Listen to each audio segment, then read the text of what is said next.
All right. Assalamu alaikum rahmatullahi wa barakatuh, everybody. I'm Preacher Miles, host of the SOS with the Shout Out Show. Hope you're having a fabulous Wednesday. We are blessed to have our compatriot Sister Dr. Misbha Crespi. I almost say crispy. I'm hungry. Sister Qureshi will be here in the studio following up. We had part one, Are You Okay? We had really good response. So we are so happy to have our sister back for Are You Okay Part Two. Um, Always arousing discussion, always a lot of information being shared. I want to give some quick shout outs. Please make dua for Mo Amr. His sister passed last week. The janazah was last Friday. Keep him and his sister in your duas. Also, want to give a shout out. Please make dua in the pickleball community. Coach Bob passed away. Coach Bob was one of the people who really whipped up on me on pickleball, but and he was a genuine guy, just a good soul. When he would beat people, he would go, Tony has done it again. And we would just have really good lives. Peace and blessings to his family. On top of that, we have some events going off. You guys know that the ISNA show is around the corner, so be ready to get your tickets with that. As well, we have Halal Fest. It's going to be going on in Naperville, Illinois, August the 3rd. We have the W.D. Muhammad 60th anniversary going on in Philadelphia, August 1st and the 2nd. I'm going to be at Marlin Hills Comedy Club in Milwaukee, Wisconsin, July the 26th. And this weekend, I'm going to be at Midtown Mosque in Memphis. We're going to be raising some funds for Midtown Mosque. I hope you guys are going to be able to get there for those that are here. We're going to have so many people. We have Imam Hamza. We have Imam Hamza. We have Imam Zaid. We've got a lot of things going on. I'm just happy to be in the spot. Shout out to Mercy Bakery as well. Okay. And who else I want to shout out? My Salama Clothing. I do have some of the clothes. I'm going to show you guys maybe a little bit later. But listen, I don't want to delay on the show. This is why. We only have 45 minutes, and I want to make use of the 45 minutes. I do take this time to do the warm up, the cold open, if you will. So let me throw this thing out here. Here's a problem. Mental health is at all-time high. And we're talking about having good mental health. We're talking about a crisis, but I want people to know that I've been a part of this crisis for a really long time, from teaching special ed going all the way back to 1992. One of the biggest arguments that we had in special ed was the availability and the willingness for people to access mental health, but also being out of a school situation, a clinical situation where people could benefit from it. And one of the things we ran into was the stigma with mental health, the idea that something was wrong with your mind, other than, we go through this world that has trauma. We have the ups and downs of it, and people not really embracing the idea that, we're not going to be 100% all the time. Maybe we're 85%, maybe we're 50%, maybe we're 15%, but it's in the process of the human experience. And one of the things that bothered us back in the day, I'm talking about us all, especially us severely most disturbed kids who dealt with children who had emotional issues, but that was the only thing we talked about, the violence and extreme behavior. We never really got to the part where we sat down and talked about what was making their mind and their hearts at some point in time. Was it working? Was it connecting? And the whole aspect of family counseling really wasn't even there back in the days. I mean, it was there, but we thought it wasn't. So alhamdulillah, we have Sister Misbha, Dr. Misbha Qureshi on the show today, and we're going to deep dive into some of that. I want to thank you guys for the nice comments that you shout out, Doc. You got some nice comments from the last show last month. We really appreciate you being here. So look, I'm going to cut my monologue short. We're going to start the show. Don't move. We'll be right back. This is Preacher Moss on the Shout Out Show, talking about Are You Okay Part 2 with Dr. Misbha Qureshi.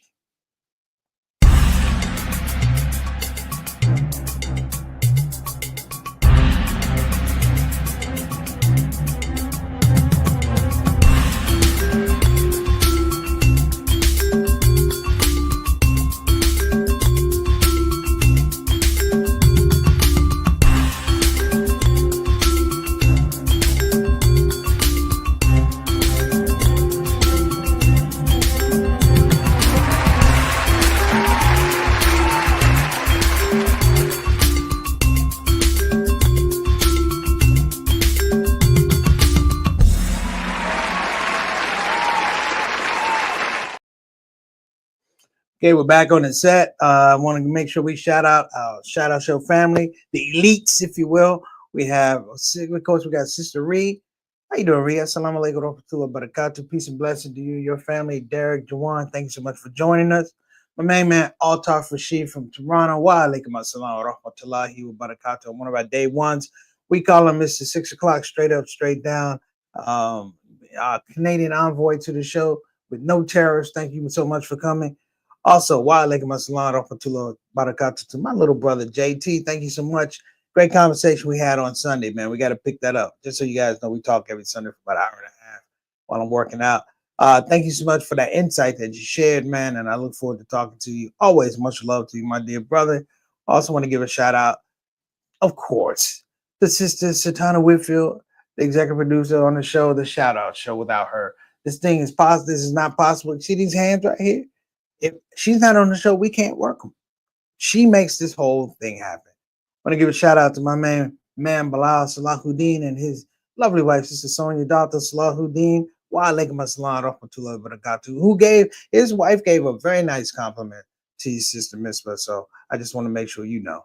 On top of that, we got some people. I think we got one or two people Instagram land. Let me throw them out. Bilal, I already shouted you out. Anwar Saeed 99, thank you so much. All right, Bilal is on the spot. And Acres of Diamond. Acres of Diamond, man. Jihad in Philadelphia. What's going on, beloved? Assalamu alaikum warahmatullahi wabarakatuh, man. He's one of the day ones for Allah Made Me Funny. Our first show in Philadelphia. He brought us to the show, man. And we've been friends ever since. Peace and blessings to you, your family, my dear beloved brother. Will I see you in Philadelphia next month? I hope I do. Okay. And we got Bilal Coppola. Okay, Bilal Coppola, we appreciate you. Thanks so much. We're gonna keep it moving. Um, I introduced the show last week to the show. Not last week, but last month. And honestly, I mean, I thought she was gonna do a fabulous job. Surpassed what I was thinking. Because when the show was over, it left me thinking. And when I say left me thinking, it's like, there's so many holes that that we leave unfilled. There's so many things that thoughts that are incomplete, if you will, in the space where we talk about mental health. And I was like, I started thinking about, just in the entertainment field, just how unhealthy the mental health field and the mental health situation is in the entertainment field. How many comedians I know suffer from depression? How many singers I know have done self-harm and things like that? The drug use, things like that. But I don't want to, drag it down because I have some questions and I know you guys have some questions. So let me make this clear. If you have questions, put them in the comment section. Put them in the comment section. I will try to monitor the Instagram session as much as I can. This is an informative session. After this, I'm turning the show over to my dear sister, Dr. Qureshi. Welcome back to the Shout Out Show. How are you doing? Assalamu alaikum, Preacher Moss. I am doing well, alhamdulillah. How are you? Well, I know it's not therapeutic, but Allah's God, keep it simple. Maybe it's spiritual. It is. The power of words, the power of alhamdulillah, like goes very, very deep with us as the Muslim community. And just a little backstory. My dad, may his soul rest in peace. I mean, he was a very, very hopeful man. And he used to have alhamdulillah on his tongue all the time. So after his passing, I actually named Umeed Center in honoring him and my mom. So Umeed Center means hope. And alhamdulillah to me is all about hope. So yes, we are well. We are happy to have you on the show. You did a fantastic job. You did a fantastic job. We hope we can have you back next month too. But let me just listen. We'll work something out. I don't want to take away from your once a month where it becomes me and you. I'm good. Right? No, we're on 4 times a week, so we're good. We can give you this spot. Listen, I had a lot of conversation with people who were after you came on really began to talk about this whole stigma of you know pursuing uh pursuing mental health therapy and options. And guys my age, when we were younger, this is just what you didn't do. Somebody Yeah. would have a mental health crisis and you just didn't see them for like 2-3 months. They go to St. Elizabeth's Mental Health Center, then they come back and you're like, hey, hopefully they were fixed. Um, we realize, especially with our generation that have children, we realize, man, that for 20-30 years, this thing has not been properly applied. Me as a teacher, I Hmm. can't tell you how many times every kid in my room had a psychologist or a psychologist attached to their IEP, but we never saw the Hmm. psychologist.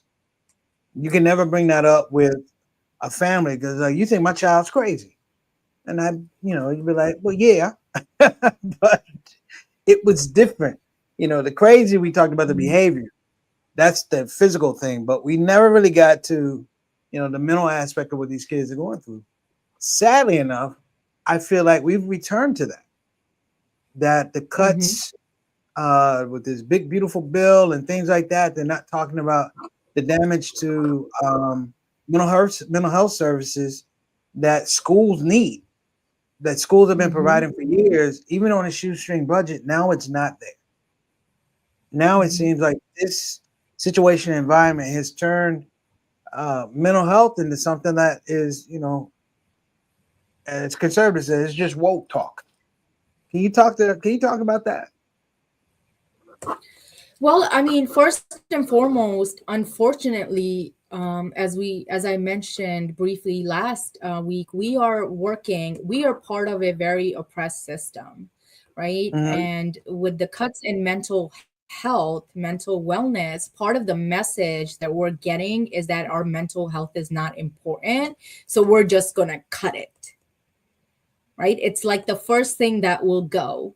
And even currently, with the system that's in place with insurance companies, some of them have limitations on how many sessions you can have. So I think one of the biggest disconnect is not having the right people, such as myself, in these systems of care, making these decisions that can actually speak to the needs of individuals and families in the trenches. We need experts that are actually doing this work to be in those positions, so we can say 5 IAP sessions are not enough, right? Right. And this also ties back to bereavement, right? Employers have these PTO guidelines where they give you 3 days to bereave. You have like 3 bereavement days. If you're lucky, you may have 5. Please help Right. me understand. How are you going to get back to work in 3 to 5 days? Well, it's almost It like took the old me days, 3 months to right? even get myself. No, It took you me said. 3 months to even think about getting back into the workforce after my father had passed away. 3 months. Mhm. No, I mean, And I'm, so I'm I honest. think I'm part of honest with what you're myself. talking about, preacher. Yeah, I'm honest with myself. I know, and I want you to run with this. I'm honest. My father passed away. I'll be the first one to tell you I didn't handle it well. Uh, it was just like it was like your dad talking to you in the '60s and '70s. Men don't cry unless something happens to your mama, your grandmama. Soldier on, and that was what all of a sudden with all this stuff is like. That's what your dad told you to do. That's what you did. That's what you saw. The idea of Mhm. you saying, look, 3 months before I even got back to work, I'm like, I don't remember taking off. I remember Mhm. remember doing shows and didn't want to be there. Um, what is the hesitation culturally with the Muslim community? I know the African American Muslim community, Latino community, people who are oppressed seem to have a reticence to really embrace mental health. What is that? Why? Well, I think, I mean, there's a lot of different layers of things, right? I mean, I think the first thing is that we are looking at lack of education. So what we're looking at is just not having the knowledge. We just don't know. We don't know what depression looks like. We don't know what anxiety looks like. And even if you're experiencing it, you don't know it's depression or anxiety. So one of the first things you need to do is learn about it, which is why information and psychoeducation is so important. And I think one of the pluses of social media is the dissemination of information. So the first is you just don't know. Okay. The second is intergenerational patterns of how people are dealing with illness. So if we haven't dealt with it, we don't talk about it, we don't know it, then you're teaching your children the same thing like your dad taught you.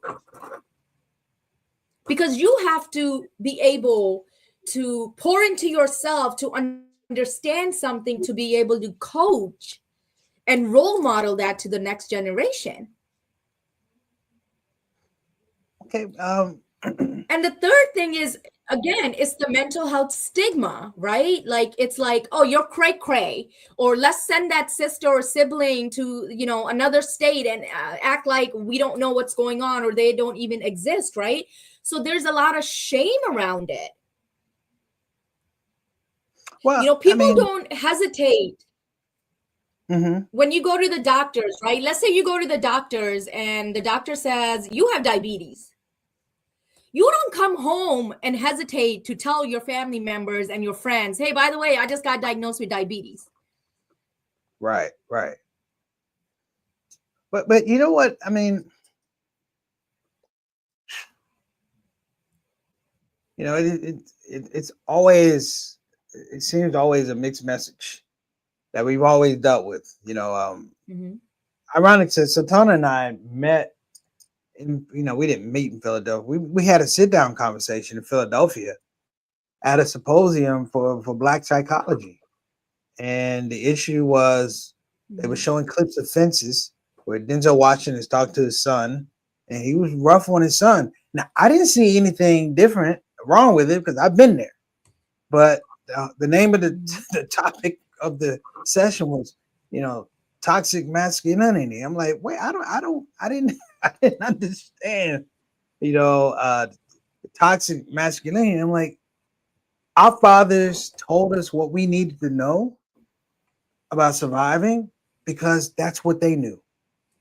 They didn't have this expanded experience. They were like, this is what I can give my son or daughter at this point in time. It may not be enough, but this is what I could give them. And it just seemed like it was, Mm-hmm.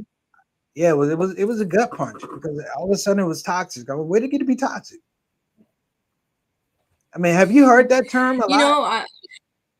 Yes, I Have you have. heard that term a lot? Toxic masculinity, toxic positivity. Can everything be toxic? I'm I like, wait. have. I mean, the flip side is there's also a term, toxic femininity. Oh my Have you gosh, heard that? it sounds bad. Go ahead. Okay, so let me deconstruct that. Let me deconstruct that for you, okay? Because you are saying so much, okay? So in simplest terms, what we have to come down to when we talk about masculinity and femininity, right? We are discussing those as social constructs that have been developed that we learn what it means to be a man or a woman. And those concepts are designed in a way where I mean, I think when we look at gender dynamics and gender roles, right, we do have to embrace some of them. Depending on what's your cultural background, what does your religion say, how do you move, what are your values, your perspectives? Absolutely. But I think it becomes toxic when it doesn't do you any justice. When you're using it to manipulate situations, when you're using it to as a form of entitlement. So an example of toxic masculinity, like for me, would be justifying 4 marriages in Islam as a man. Okay.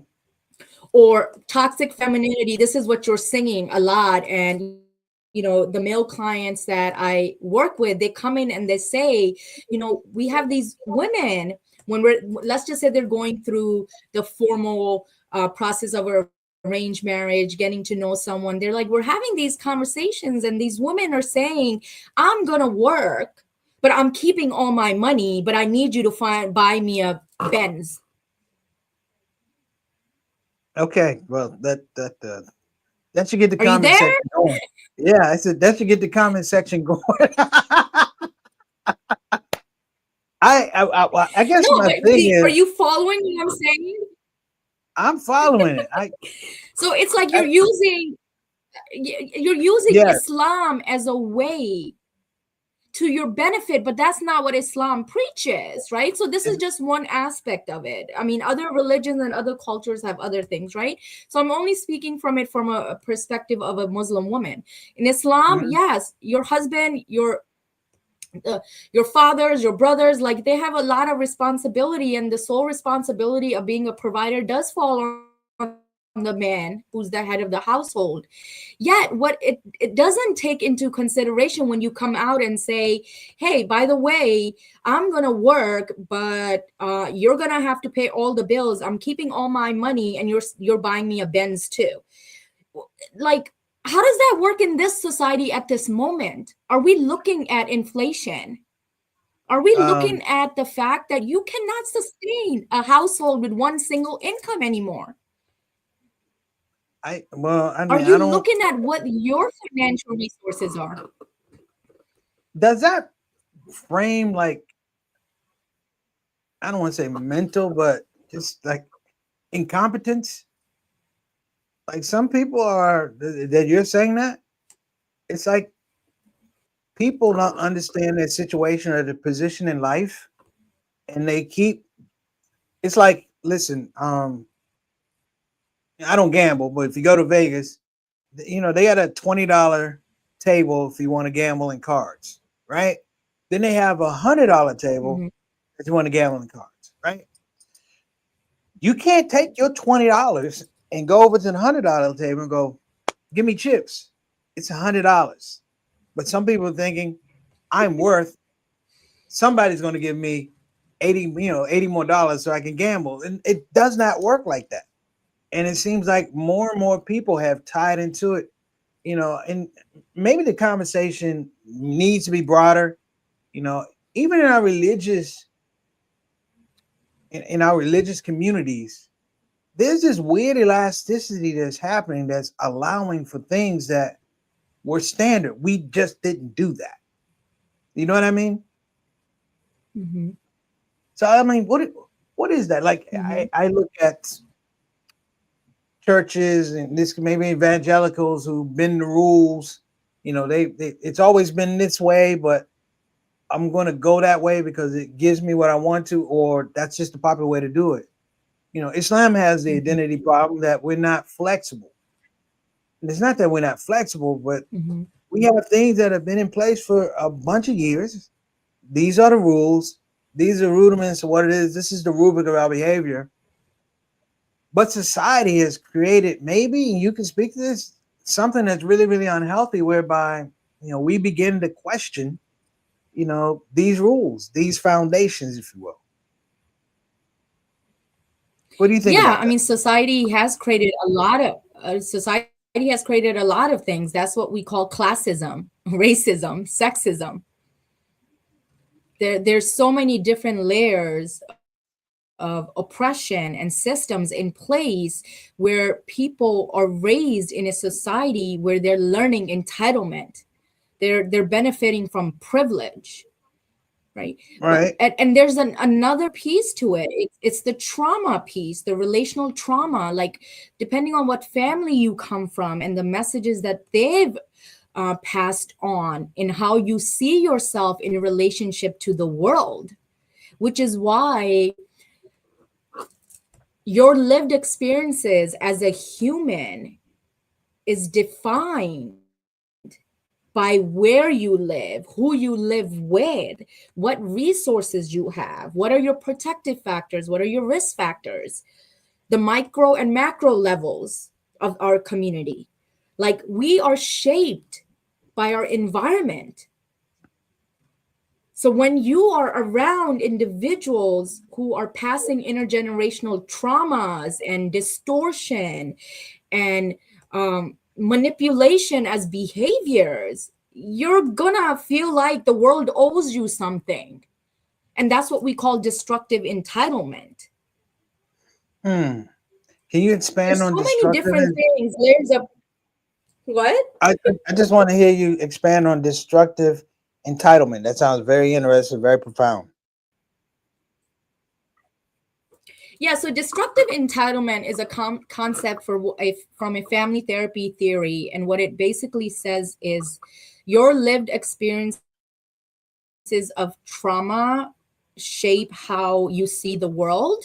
And individuals that have experienced unfairness in their family of origin or in life, in relationships, you operate from a place of where you think the world owes you something. Hmm. So it's Hmm. destructive entitlement. So your trauma in relationships, right? Past relationship impact how you show up in future relationships. Think the other person owes you something. That's what destructive entitlement is. And I hope I explained that right. And I hope somebody's watching from Drexel and going, yeah, Dr. Qureshi, we did good. I'm just shaking my head. Yeah, it sounds good. But let me But do throw you this for. wonder? No, I do understand it. I do understand it.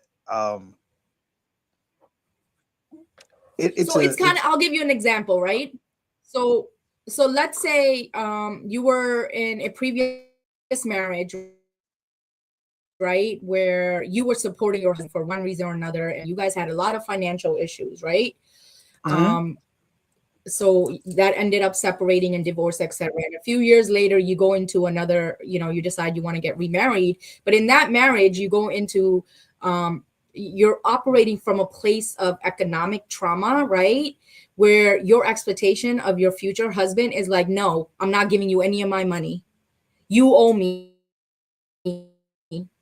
It's almost as if you're having your future relationships, people in your life having to pay for the injustice or the unfairness that happened in your previous relationships. That's what destructive entitlement is.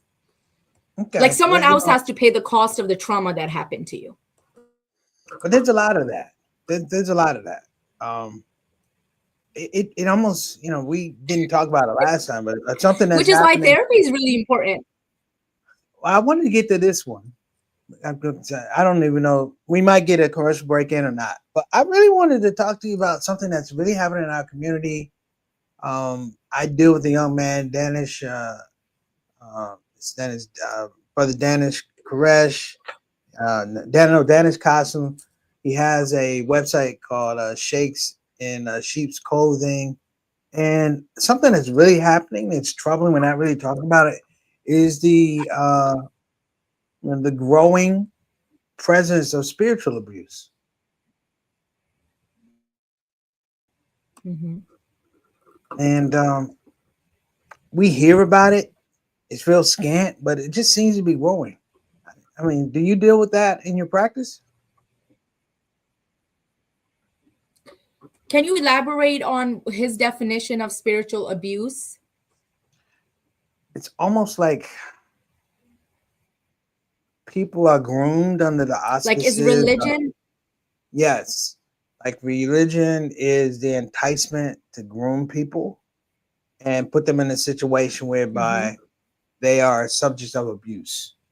Uh, you may have a teacher at a madrasa who teaches the kids, grooms them, tells them, somewhere along the line it gets away from the religious pedagogy, and it becomes personalized so that I can now have I now have a pathway to manipulate you. It could be money, it could be physical, it could be you see what I'm saying? Okay. So That's growing a lot. yeah, We've and seen it with sexual. sexual. Hmm. We've seen it prevalent. I have a friend, who pretty much lost everything for pursuing people or calling out people who supported pedophilia in the masjid. Yeah. And it So seems like so a when we talk cultural about, thing. I'm sadly, sadly, go these ahead. things are very, very common, and it does not discriminate on what religious institute it is, whether it's Islam, whether it's Christianity. Of course, Catholicism has many, many things that come up, right? And I think what I would say to that is, I think that sadly, we need to understand that as humans we also are sexual creatures, and Okay. because we don't talk about, and we're just talking about sexual trauma here, right? But because we don't talk about certain things, um kids, people don't learn about them, and when it happens to them they're not able to go to anybody and talk about it either. So part of the work that needs to be done is acknowledging that everyone is a human, everyone has desires, and it's sad to say that we live in a world where that person, let's just say whoever that religious person is, has had these experiences themselves. So one of the things that you will see with abuse and trauma is that it doesn't come out of nowhere. The person who abuses has also been abused.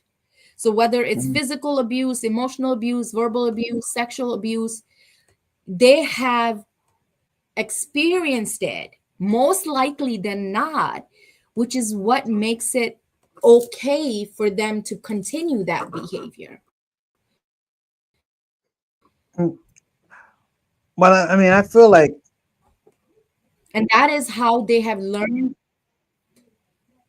I've dealt And with I'm not it in excusing and I'm not explaining. It's wrong. no, I've dealt with it in education spaces. You know, being an outreach worker, youth counseling, teaching, classroom teacher. We built, we dealt with that, and again, I grew up in a space where we kind of didn't talk about it, or if you don't talk about it, it didn't happen. But this is in this era, I see where there's spiritual damage. You know, the Muslim community did have a small Mhm. sort of like Muslim Me Too thing going on for a minute, and then it went away. But you begin to see in it's the brand of Islam. It's become weakened in some regards. It's strong, but for a lot of people, it's weak. It's not as appealing. It doesn't promote the protection that when I became Muslim, it Mhm. had that protection. You know what I mean? Mhm. So I guess my question is, Yeah, I think a lot of it has to do with exposure. how do we remedy that? Go ahead. If you, I said, how do we remedy that? I mean, do you have some suggestions of how we could really? Because I'm talking about it because I still see it as it has large prevalence and looms large. How can we come up with some kind of game plan? You know, Mhm. everybody's not going to be able to come to your office. What can families look out for? What can individuals look out for? Yeah, I think it goes back to the basis of abuse, right? Understanding abuse and naming abuse. So if we're talking about Mhm. spiritual abuse, or in the context of these things happening in religious institutes, right? We need to name abuse what it is. The same way when we think about domestic violence, right? People automatically go to physical abuse and they're like, well, he or she didn't put their hands on me, so it's okay. No, but there's verbal abuse, emotional abuse, right? There's financial abuse. So what families need to do, and parents specifically and adults, including teachers, obviously, Mm-hmm. you need to provide psychoeducation on what that looks like to so that kids can name it and they know it. And even certain things like, um when someone comes to you and automatically said, this is our little secret, don't tell anyone, and I'll give you chocolate or whatever, right? That should be a red flag right there, that what's about to happen or is happening is not okay. So the first piece is the psychoeducation. The second piece is developing a closer relationship with, and I'm talking in the context of children. I think the children are the most vulnerable, right? When you're talking about grooming, usually starts with a younger child, and it takes its course over years. So so I think you need to develop a close relationship with your child if something does happen to them, um so we can stop it. But Mm-hmm. obviously the goal is prevention, right? And then the 100%. last piece I will say, what's really important, when you see incidents of grooming, it's usually there is a detachment in your adult relationships with your caregivers. Mm. Kids are seeking love and care outside because they are not receiving it at home or in their close relationships. Can you So they're expand going on to that a little attach bit? to someone who's going to give them, yeah, you're naturally going to expand to someone who's going to give you attention, who's going to listen to you, who may buy you things. That's what grooming is, Okay.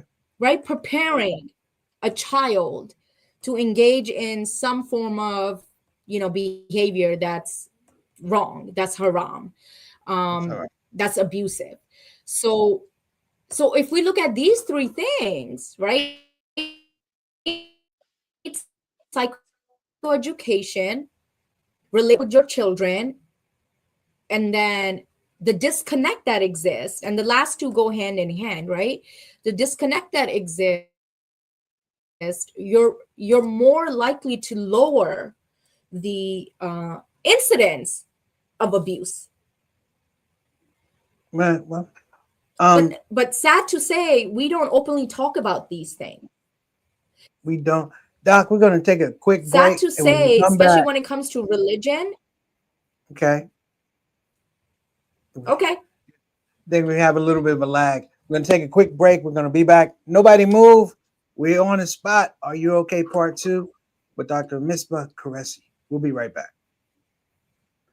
Assalamu alaikum warahmatullahi wabarakatuh, everybody. I'm Preacher Moss, Muslim comedian, OG, with a huge announcement. Get ready, Chicagoland, because Halal Fest 2025 is coming back August the 2nd and the 3rd. We're going to be at Frontier Park in Naperville, Illinois. You don't want to miss it. Let me tell you a few things just to get you guys ready. First of all, tickets are on sale. Early bird tickets are on sale. That's one. Number two, this is, of course, being brought to you. I got to give them their flowers. This whole presentation festival is being brought to you by, again, the Illinois Muslim Chamber of Commerce. So we're going to give them some love, too. And listen, we got live performances, cultural performances. You got live entertainment, live stand-up. That'd be me. And as well, we got food. We have connection. We got community. We just need you. Listen, don't walk, run to your computer, go to your phone, find the nearest QR code, and get your tickets, brothers and sisters. Oh, by the way, if you get a ticket, your name is automatically going to be entered into a raffle, and there's going to be big prizes. I don't know what they're giving away, but big prizes, big laughs, big community, big Halal Fest. Don't miss it. Assalamu alaikum warahmatullahi wabarakatuh.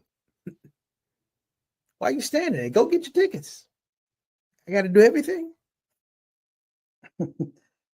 We're gonna Give a quick shout out to some of my folks in Instagram land that they have graciously joined us. We got Amina Kelly, we got Astafir, we got Medina Institute, Zayed UO8, we got Mo Salada, we got Zafar in Austin. Shout out to Mate. We got Young Princess. We got Low Sweaty. We got C Sunny. We got I can't even pronounce that. HKH Jackie. We got Maslama Lifestyle. Gave you guys a shout out earlier. Um, I here are my concerns. Can I give you my concerns and then get out of the way, Sister Dr. Misbha? Okay, yeah. And here are my I will try concerns. to address your concerns the best way that I can. And I'm going to get out the way. Mm-hmm. I look out and I see the world and I see the things around the world that are traumatizing children, traumatizing adults, desensitizing people. I mean, I go to McDonald's and I stopped going to McDonald's because I kept thinking I was hearing explosions because they continue to contribute to genocide. I have these things, and I'm like, we're so we're constantly bombarded with hopelessness, constantly bombarded with violence, oppression, iniquity, and you know, if you're not careful, you don't see a light at the end of the tunnel. Mm-hmm. Alhamdulillah, I can pray 5 times a day. That's my part. I can go out creatively, do things. I can go out protest. This has never been a thing of I didn't want justice and I wasn't willing to fight for justice. But there's so much out there in the context of things that literally break and confuse the souls of people. And that's on the spiritual side. And I'm like, I don't even know if we can get to the mental health side of it because Mm-hmm. people are literally, I just saw a report, kids in Gaza have high, kids 5, 6, 8 years old have high suicide rates. Not that they're suicidal, but they're wondering, my mom and dad and my brother and sister are not here. Why did they take me with them? I want to be with them. These are the realities that you're seeing. These are generations of children who have done nothing other than be children. How do we deal with that type of trauma that we deal with on the regular?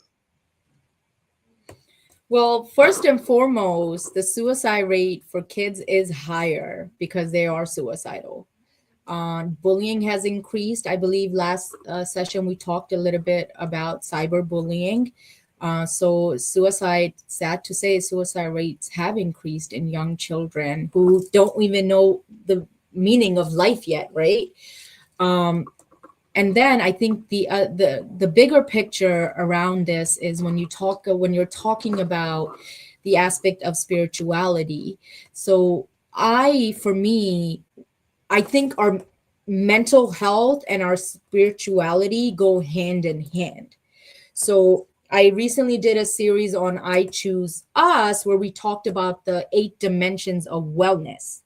So and spirituality and religion is one dimension of wellness under mental health.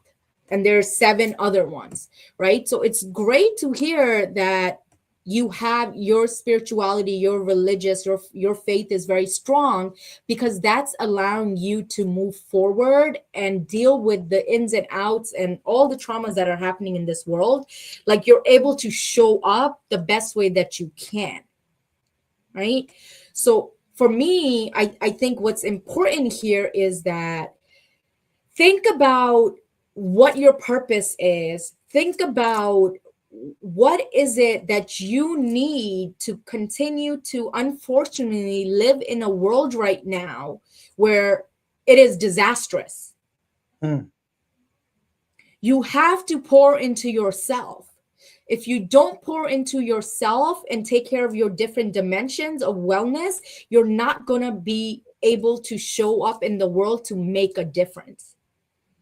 So Hmm. again, last session I talked about how when everything started with Gaza, I had clients that dropped out of therapy. They're like, Dr. Q, I can't talk about my issues when all of this is going on. And there are times where my own personal life, interpersonal life, is going left field, and I have to show up for people. So what do? I take care of myself. So what does self-care look like? So yes, prayers, right? Eating right, exercising, right? If you're dealing with anxiety and depression, get help. There's so many different ways for you to be better. And you do have to prioritize your wellness. And I think one of the things that we do is, we as humans, we put our mental health on the back burner. We do, but what people don't know that are, or don't understand, is that your mental wellness impacts your physical health, your psychological health, your spiritual health, right?